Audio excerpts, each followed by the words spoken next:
Welcome to Slay Your Dragons, the podcast which I'm doing in conjunction with online events. And I've had some brilliant guests and some really interesting stories. And today is no exception. I'm very happy to welcome my good friend Joey Walters. And Joey has been an inspiration in terms of feminine leadership, which I think is very important in our times. I know the Dalai Lama said the the hope for the world will be Western woman. And I do see that there's a real role for the feminine in changing things. So I'd like to talk a little bit about that and also about your personal journey, Joey, and what's drawn you into this work and what dragons you've had to slay, because the podcast is called Slay Your Dragons. And and for most of what I've seen, that we come of age when we go through different trials and tribulations in our lives. So over to you. Let's just see how you are and Yeah, what you thank you. think about all that. Thank you, Malcolm. Just first of all to say I really appreciate being here. It's an honor to be here. And yeah, and I also really appreciate some of the people that you've already interviewed and what are the stories that I've listened to. Um, and what's really apparent for me um, is this whole the recognition of significant moments in our lives, often like huge tragic crises, for some of the people that you've certainly been interviewing, and also for you in your life, not in the early part, but some way through. Yeah. um you know and how those have been life defining moments. um And it's very interesting because the timing of this podcast is perfect in a way, because you're asking me to tell a bit of my story. And I'm also, as you know, personally, I'm also writing my book, and I've come back to that this year. I had a huge distraction last year. But I'm back to it this year, and one of the things that I'm really with is the big question around what my story is and the different aspects of my story and how they weave together. And it's not Let that me I'm. just let me just jump in there for a moment. Oh, yeah. So that when I'm running groups, what I often see is that there's someone who's got an amazing story, and then no one else feels that they can share because they can't Yes, match it. And exactly. what I want to say is, all of our stories, even the small things that happen to us, help mold us into what we are. And you will have been molded through your experiences. Precisely. Yeah, exactly, exactly. And actually this reflection, the reflection that I was having around today, um, was, and it's very related to feminine leadership, of course. But it's very much about how do we navigate those significant moments in our lives that we might call awakening moments, whether they are those wake up calls in our life, however big or small, or whether they are moments where we somehow have a deeper experience of our connection to life or who we are, or there's a little bit more of a kind of like a real, you might call it a spiritual awakening, but not necessarily in this sort of grand Yeah. sense of having a profound experience. But those moments of recognition, actually, here I am, part of life, alive, um, connected to the world, connected to life, connected to nature, connected to myself and my body. Um, so there's these different ways in which, if we recognize life as our teacher, as opposed to, you know, gurus as our teacher, I think or it's a really important point, by the way. It's so easy. Robert Johnson, who wrote the He, She, We books, and also Straddling Heaven and Earth. It's not quite called that, something like that. Bridging Heaven and Earth. He said that we give away our gold to the so-called gurus. yes, We expect them to have it for us. And I love what you say about life is our teacher. Life is going to direct us into what we need to do. yes, exactly. So that what that means is that any moment can be an awakening moment. Any moment can be a wake-up call if we choose it to be, and if we can hold a certain perspective on life. which of course, when those really horrendous things happen, like, you know, can you imagine someone really holding that in the midst of you know, Ukraine right now, or Gaza, wherever, you know, in Israel, wherever? How, you know, how do you actually hold that when you're in the midst of a huge trauma? Okay, we lose sight of that completely. So I'm not. Interestingly, I was running one of my 1 year group courses with a very excellent Palestinian chap called Matthew Pruin, who has also been on my podcast. Um, and Matthew came out with something incredibly wise about the whole situation, and people were acknowledging him for the clarity of his thinking. And he said, "I'm privileged. I'm not having to watch my children be murdered. I'm not having to have my house blown to pieces. It's Yes, easy for me to talk from this perspective." exactly, exactly. So I don't. So what I'm not suggesting here is that we can hold this perspective the whole time. I think we lose it time and time again. And that is actually part of the process. We get into a contraction, and actually we lose the container of our awareness. Interestingly, we can also flip that on its head and go, we find it time and time again. We keep getting a renewal notice. Yeah. Yes. Yes. I like that expression, a Yeah. renewal notice. Yeah, exactly. So anyway, I suppose where I'm going with this is that you know, my life experience is peppered with those experiences, but also somehow the growing recognition that actually we are living in a culture which is fundamentally disconnected. And where feminine leadership comes into that is that um, there is a way, certainly that I have been called as a woman, to reconnect with the feminine in me. That doesn't mean that that's not available to men, by the way. I'm not talking about it as a gender thing, but I speak from the perspective of being a woman, and I speak from the perspective of many women who I've coached and supported through their own journeys of healing and awakening. And you know, there's a call to find a new path, a new way to be in relationship with the world. And I believe in many ways that is a call from life, like a call from Mother Nature, a call from Mother Life. That's and actually the prophecies. There are many prophecies that are aligned with what you spoke about. The Dalai Lama saying, which has come a bit of a cliche these days. That statement, but it's true. I believe. I think it's coming from a deeper truth, and it's been spoken about in a number of prophecies from um, ancient earth-based cultures, you know, speaking about there is a time when we're going to be moving into the era of the feminine, and that time is now. And that's not just for women, it's for everybody. But I feel and have felt for many years, and it's been a very strong calling and path of mine for many years, that as women, there is a particular way in which we can access that wisdom, perhaps a little bit more um, easily. I don't know if that's even the right term, but there's an access that we have to that wisdom that, you know, for those of us that feel called and can relate to that, can perhaps see as a calling to reclaim something in ourselves that's been lost, find that through the body, through the wisdom of the body, and then bring that into more fuller expression in our lives and in the world, whatever that looks like. And I'm not saying that as in terms of the kind of classic leadership in the world, because I believe that really what we're talking about here is leading from the feminine, leading from feminine wisdom,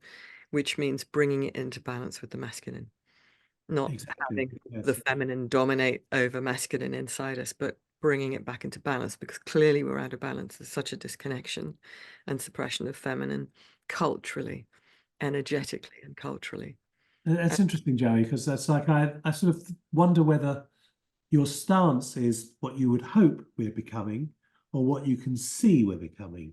And there's a difference. And my sense is that you, as a pioneer of feminine leadership, will have a perspective that goes beyond optimism, but that you'll be seeing some signs, hopefully, that there is a shift, a slow shift. I don't think it'll be a quick shift. I think it's going to be a slow shift because it's a very entrenched masculine here.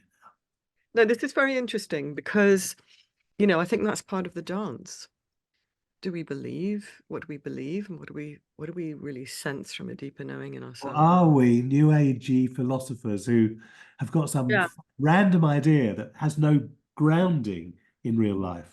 That, to me, that's part of the belief structure, that comes with, well, I want to believe this, so I'm going to attach myself to that, as opposed to I'm going to actually find out from within me. I'm going to trust the wisdom in me. But what that means, which is very much about what you've been talking about in your podcast all along, and what we both align with in our work, is that we need to meet what is dark inside us. We cannot just be moving towards the light and expecting that to win over everything. We have to go into those dark places in order to be able to recover the wholeness of our truth, I suppose, and of that. Yeah. And What I see is it's the journey. denial of the dark that actually stops us from really becoming whole. Because if we just sort of like, we're full of love, light, and angels and fairies, we are not going to get into the place where we're facing the reality of it's not easy being on planet Earth as a human being. I don't No, think it's easy being on planet Earth as an animal either, but it's not no, easy. And then how do we find ways to be able to support the changes that we see need to happen? yes, exactly. And so I have a perspective on, so you asked me about my perspective on that, and the way I look at it is, I do have a fundamental faith in the goodness of life that is moving through life as a whole, where that takes us, and whether or not, we survive as a species, I don't know. But what I do know is that there's an impulse. I don't know, I sense deeply in my bones and in my heart that there is an impulse, an impulse of life that is moving through each one of us, and that impulse of life is trying to find its way through the unique expression of each one of us. And where I see, if I one of the ways in which I describe feminine leadership, if there is such a thing as feminine leadership, right? But the way I describe it from my own experience and from how I support other women in navigating their own lives and their own leadership is that there is an external path and an internal path, and those paths need to weave together. It's like a figure of eight, only sort of a horizontal version. So we move out, we feel the impulse to move out into the world because there is an awakening of something in us that is calling us forward and into a new experience of life. We meet our edges there. We meet the challenges that we face there. You call them dragons. I used to call them inner dragons as well, All actually. right. Right? Interesting. We Yeah. meet we meet those challenges, and if we have the perspective that there is a gift in that, then we can bring that back inside and look into that more deeply. That then gives us a deepening experience. In my experience, it's usually an expansion of self. It's like I feel more expanded in myself, and then I've built a level of confidence, not in worldly things, but in actually who I am. And from there, I feel more present and able to be in the world authentically. So it's a journey really of living more authentically and leading more authentically. And for some people, that means stepping out and meeting the darkness that we're facing in our world right now, which is a very, very real conflicts in the world where light's meeting dark, not in the sense that one side of the war is right and the other side is wrong, but in the sense that there are, forces beneath that are, promoting, the destruction of humanity. There's a lot of inhumanitarian action happening in our world in And, so many and ways. that can be very debilitating, just being in knowing that that's the reality of what's going on around us. And I Yes, remember we had Joanna Macy, who's the founder of Deep Ecology, at St James's, and she said that we are now entering a new age, not new age in the way that it's often talked about, which is an age of um, what she calls the Great Turning. yes, We will either evolve and get to the next level of who we could be as human beings, and therefore we will change the way that we live on planet Earth, or we will die. And she Yes. doesn't know which it is, which I really liked actually. It's rather than, yes, Yeah. we're definitely fine. We're not definitely fine, Yes. but that we have to feed that which is positive as well, even though we don't know that feeding it will give us the answer that we want. And I think that's very much, and I love Joanna Macy's work, and I like that great turning. The way that I see that great turning is it's happening inside each one of us. There is both the awakening of who we are, that movement, that deep desire, and the way I feel it in myself often is like the deep desire to creatively express myself, that then gets all kind of like a wham with the part of me that is terrified of that, and that actually fundamentally is in a death. And so, how do we hold all of that inside ourselves when we actually haven't been taught how to do that at all, right? That's not the path that most of us have learned, but it is the path that I believe that many of us are on.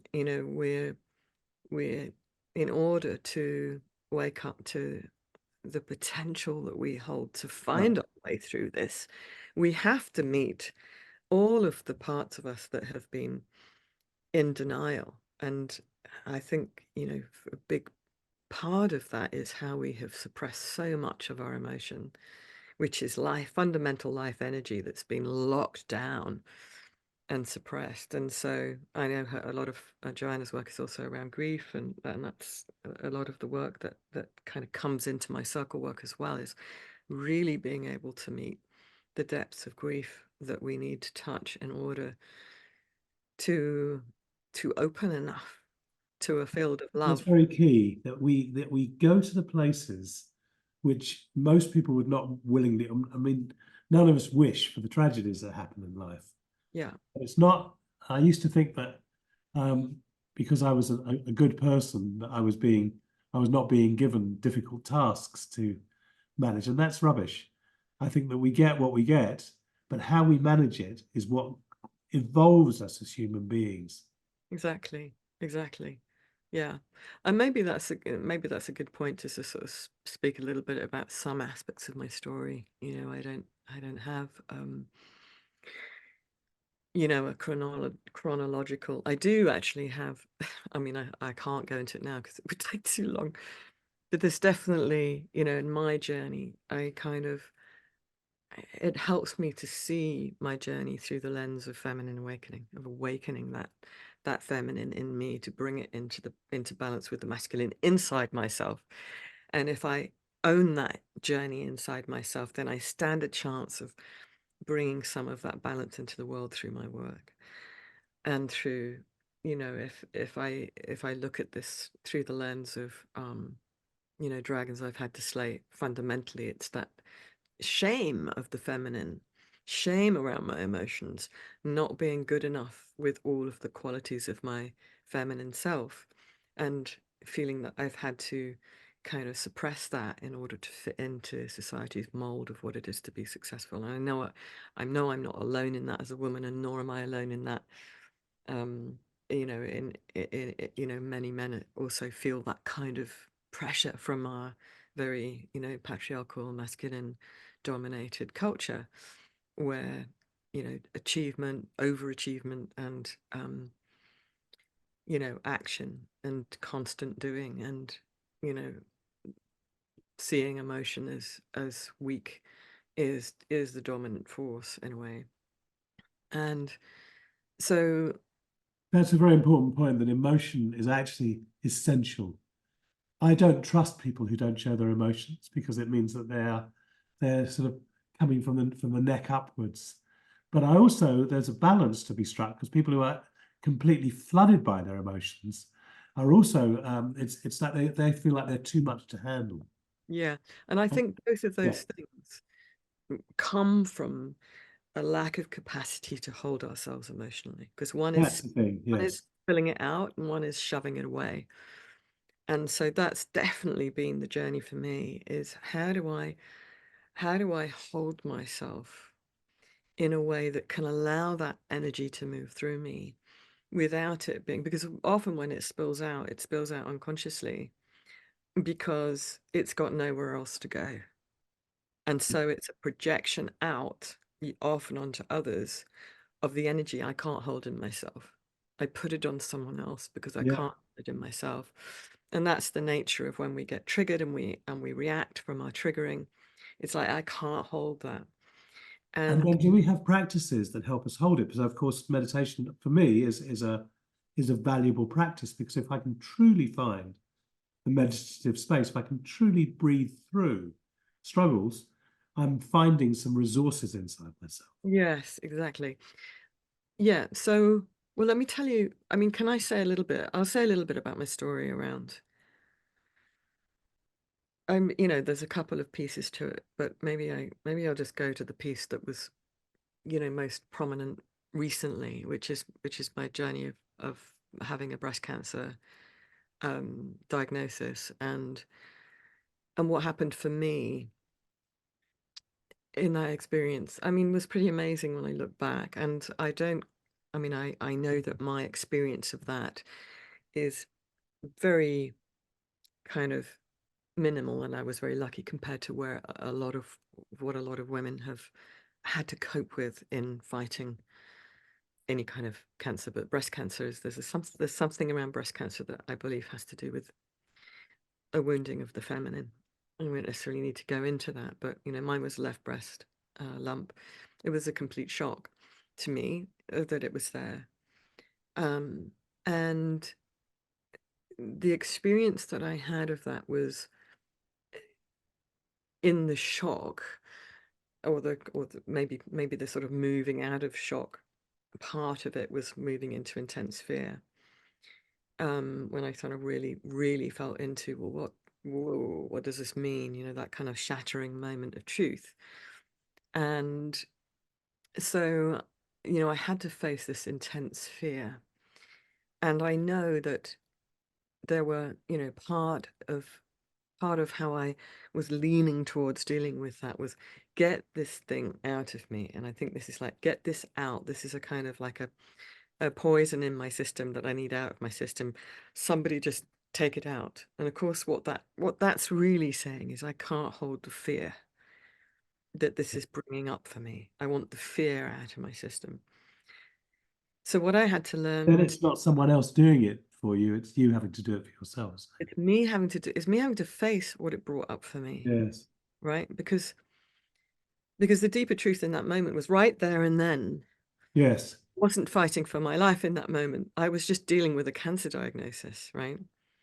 I'm not trying to minimize it, especially not when somebody gets a cancer diagnosis that might be terminal, for example. Um, but the point I'm trying to make is that I learned through that experience more than ever, and this is what I teach as well, and have been learning for a long time in my life. But I had to really kind of face this overwhelming, overwhelming intensity of fear, which was obviously fear of death that kind of like felt I had no control over. I suddenly felt like I had no control over what was happening in my body. And I realized actually that I never do. But that realization came later. We don't, the veil between life and death actually is incredibly thin. We just live as if it's not. We live as if we're in more control of our lives than we actually are. So I had to face this fear. And so the learning there for me was giving myself the space and finding the capacity inside me to hold that space of fear inside myself. And what I've learned over many years, so I was lucky in the sense that I was able to fairly quickly um, see through the lens of this is a gift. I don't know what the hell it is yet, but I'm going to hold it like that. I'm just going to hold that view as much as I can. And then, of course, I dive into these intense kind of fear states.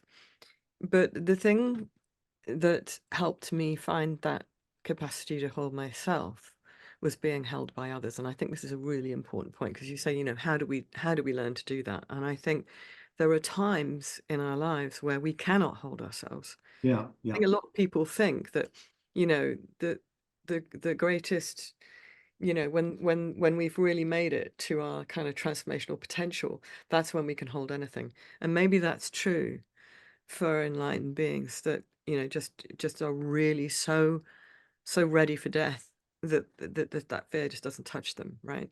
But for most of us, we're nowhere near that.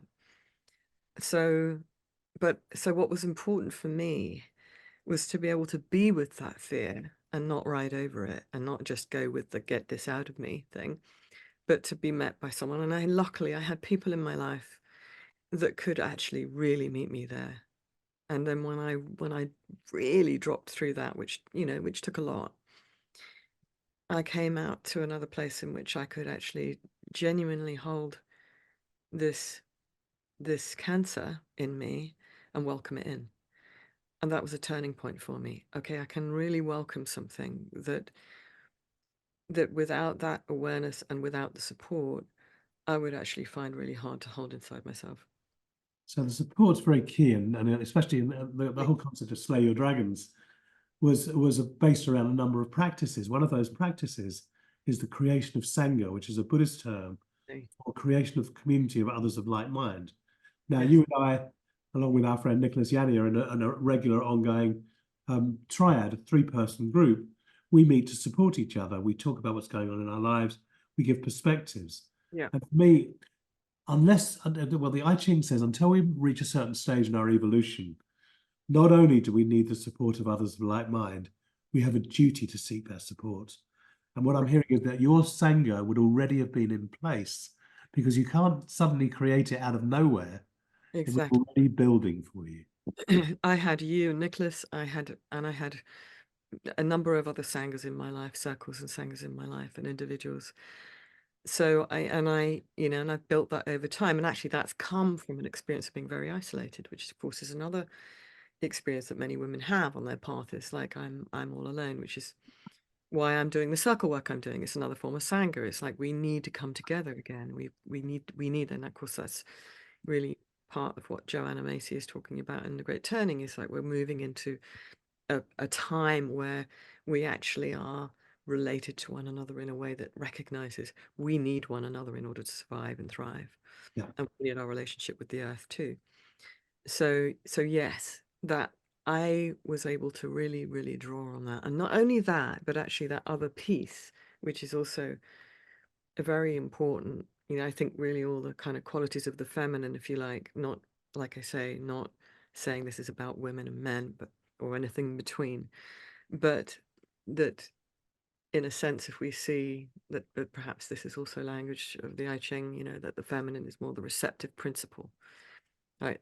The receptive principle is connection with Yeah. life, right? So this is what we've lost in our society, I believe, the receptive principle that enables us to connect not just with our emotions, but with the wisdom of our bodies and how our bodies actually are connected to life and the earth and nature and everything else. We're part of that, and we've lost sight of that. Well, if we So look at addiction, Joey, as well, we can see that actually the path away from addiction is connection. So precise. connection is absolutely key. If we're not connected, we are flotsam and jetsam in the universe, not knowing where we've come from, where we're going, and we're all over the place. And that's probably that's the core wound, because if the way I see, this is one of the first agreements and circle work that I do about authenticity. It's where that really originates in the core, is in the core wound of separation, the core wound of I'm not enough. Yes. And that I'm not enough comes from a separation from I'm not part of life. So, and if we really kind of like you play that out, that's why we have war in the world, because wandering around as these individuals that are disconnected from the source of life. And when we're connected to the source of life, we're okay in ourselves. Yes. We recognize actually we're part of something that is interconnected and interwoven. And of course, there's so many ancient earth-based cultures that didn't just know this, they lived it. They were That's the born, thing, isn't it? Yes. they lived and breathed it in their culture and in their way of life, because they lived connected to nature, connected to the earth, and the trees and the every life form, and even the stones and the rock. They were teachers. They held wisdom too. They were you know, they were life-giving. And this is, you know, I think a really important part of our reconnection. I think you've said it in one of your podcasts as well, you know, that the principle, not even the principle, the act of spending time in nature. And this was another really important part of my healing journey with the cancer, because what happened was I I was actually quite isolated. It was 2020. It was right before the lockdown that was Yes. in the UK, right? So it was a fascinating timing, because in many ways it was like I was even more isolated. My family couldn't visit me, my friends couldn't visit me. I didn't get hugs from other people other than my partner and my kids, and it was very isolating. But in another way, it was helpful because everybody was slowing down, Yeah. and I needed to slow down more than anything in order to really do the work and go into that inner journey. Of course, I did lots of things around my diet, and I did everything I could to take care of my body. But I really went on quite a significant journey where through nature, and I was literally going out. We had a beautiful spring that spring, and I live in the middle of a forest, which is wonderful. And I was out every morning from about 7:30 in the morning, often for about 4 hours, you Wow. know, with a flask of you know, herbal tea or whatever. And I just went off with my journal and my tea, and and I just journeyed in the forest. And I found places in the forest where I could really connect and do my work. And it's probably even another whole, you know, it would take a long time to talk about that story, but I connected with a lot in that process. Huge amounts of grief, huge amounts of rage. I discovered, you know, oceans of unexpressed emotions from female line in my family, you know, so I recognized the intergenerational suppression of emotion in my family. And it opened up a huge vista for me. Um, and also, you know, the invitation to to heal that. Um, and my operation was actually delayed because of the whole upheaval around COVID and the hospitals trying to get the right equipment in so that operations could take place, and all that kind of stuff happened.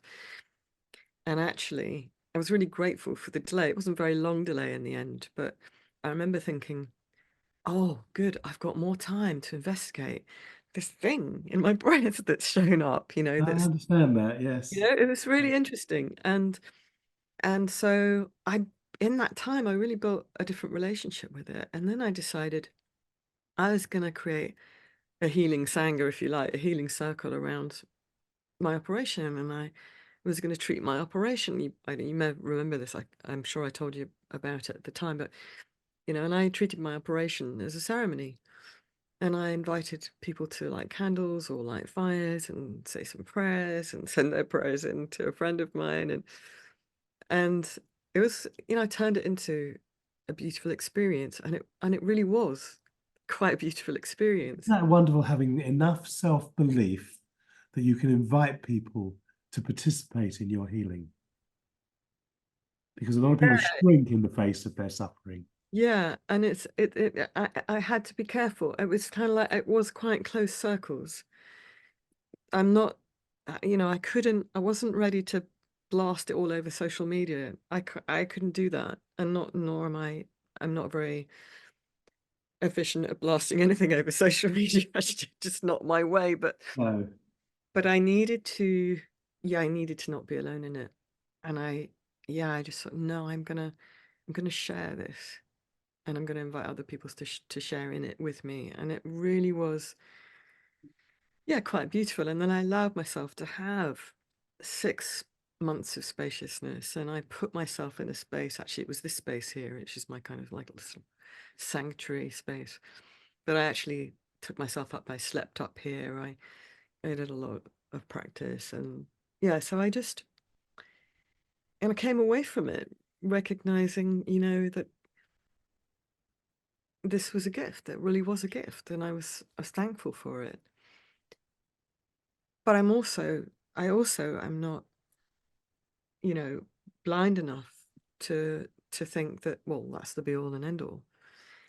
You know, I think, you know, to some extent I have put myself back together the same way, but with a little bit of change, you know.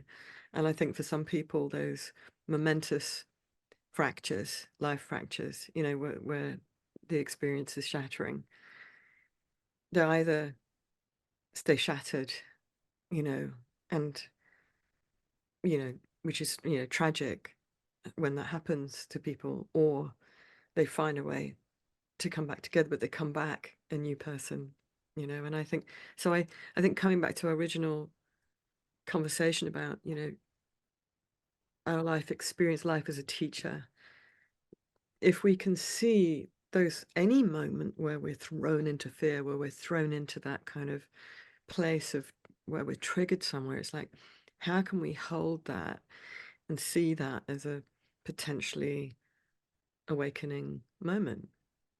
How can we look into what is it in me that needs to be lovingly embraced and held and healed?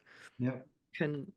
That can help me expand, become more of who I am. So yeah, it's So it's really interesting because what that also does, it sort of takes us to the place of seeing that becoming older is not a curse. It's not easy because our bodies are more prone to illness, disintegration, ultimately death. But there's something about what goes with the experiencing of life and the being molded by life that forces us to shift from the unconsciousness that we had been in beforehand. yeah, exactly. Almost like it, you know, almost like preparation, I suppose, for death. But of course, as with all of these things, the way that we have kind of created our society and culture to handle all of that Yeah, doesn't work very well for a lot of people. So a lot of elderly people get left out of society because elders aren't valued. And so we're trying, you know, we need to tackle that, we do. value our journey into elderhood as being a really significant part of a need in society to be valued. And how do we include that part of our society, the elders in our society, as the wisdom keepers that have a gift to bring? Um, and I think, you know, that's one of the huge differences and great tragedies of our current culture compared to the way that, you know, earth-based cultures used to live, tribal cultures used to live. You know, Yeah, every member of society was valued and everyone had a gift to share. And without that wholeness, there was something missing. yes. Yeah, so yeah, I'm turning 60 this year, Malcolm. So Right. I'm Good job, from my I'm perspective. transitioning into that time. Yes, you are. You are. And you're becoming an elder. You know, you're becoming a crone. And we used to think of witches or crones as you know, ugly, evil beings. But in fact, what I'm seeing is that the wisdom of aging makes us into something else as well. Yeah, I couldn't recognize my 40-year-old self now. yes. So if life is our teacher, then the more life teachings we have, the closer we come to the natural wisdom that's available to us, I Yeah, believe, through life. And if there's some of that that we can pass on, not as doctrine, but even, you know, it's like I think what I'm trying to pass on is, well, here's how I navigated the journey, yeah, right? And I think that's what you're doing with this podcast. How, you know, how do we navigate this journey? Because that's there's right. no question about the fact that we all have to navigate a journey called life. And there's no question that all sorts of shit happens and we can't control it. Full Yeah, stop, right? And the sooner we recognize we're not in control, the better. That's the problem. We try to stay in control. yes. It doesn't work, and we make a big mess of it. Um, you know, so you know, that's my learning now as well in a microcosm kind of way. Is like, you know, constantly coming back to how do I let go of what I think I know and what I think I need to do and what I think is the right way to do something, the old patterns that keep me in this mindset of need to know the answers or should know the way or blah, blah, blah, and let go to life more and more and more. I think it's interesting because I put on probably about 1,000 lectures and workshops for alternatives in my younger days Yes. at St James's Piccadilly, and the people who knew and knew in inverted commas were not the people I was very interested in. The people who had a sort of a surety about what life was, but the people who were constantly inquiring and questioning were the people who were bringing something through because there was an openness to being educated. Yes. Exactly. Yeah, exactly. So we're coming towards the end of our session together. It's been really lovely having this dialogue with you. We don't often have the time to have this sort of Yeah, it's great, Mal. exchange, which is lovely. But what would be the message that you would want to put across as part of your statement of who you are and what you have to bring to the world? Well, the the essence of the work that I'm doing at the moment, that is a culmination of my own personal journey. It's not a culmination because I'm still on that journey, but so far a culmination and synthesis is rising connected. That's the core message. It's the community of women that I'm evolving slowly over time. It's probably the title of my book. But in essence, it's what we've been speaking about. And there's three aspects to it to kind of simplify things a little bit. The first is trust the connection that you have with yourself, trust your capacity to hold your experience, particularly emotions, and find a way to learn how to do that. It's like more and more, and it's not about how to do it, it's also the extent to which we have to do that, or that life is perhaps calling us to do that. So when we, trust the fullness and capacity of the body to hold what's actually in it, Yeah. right? And move it through, because that's the intention, is to be actually a vessel for life force energy to move through. So there's like, bring compassion to the feelings and trust yourself. So that's the reconnection with self in a way, in a nutshell. But then there's also allow life to support you in that, particularly nature. So find a way to connect as much as possible and have with nature if possible. But also that implies, in a way, like seeing the wider connection with life, because life, if we, you know, play with the idea that actually life is in support, life is up underneath us. All right, play with that idea as a resource and feel into that possibility, I would say, is kind of like a gentle way of putting it. But particularly spend time in nature. So that's the second connection with life. And then the third is one another. So what we've said is like, reach out. And for a lot of people, that's hard. There's so much shame in reaching out and saying, I'm in trouble, help. That I want to say, that often when we do that, it becomes a gift for whoever it is that is hearing that call for support, and Yes. an honor for the other person to be there to witness or to support holding the difficult emotions that might be there. So reach out and find that sangha or that circle, Yes. that individual that can really support you where you are, so that you can be authentically where you are. And then, of course, be a person to whom others can also reach out. And then from there, and that comes naturally, I think, Malcolm. I Yes. don't know anybody that doesn't want to pay it forward when they've had the experience. Exactly. Exactly. Yes. So yeah, so be willing to feel and follow the call to be that holding container for another, and to bring, and that's what I call feminine leadership in a nutshell as well, really. It's like, we need those containers more and more in a world that's falling apart right now.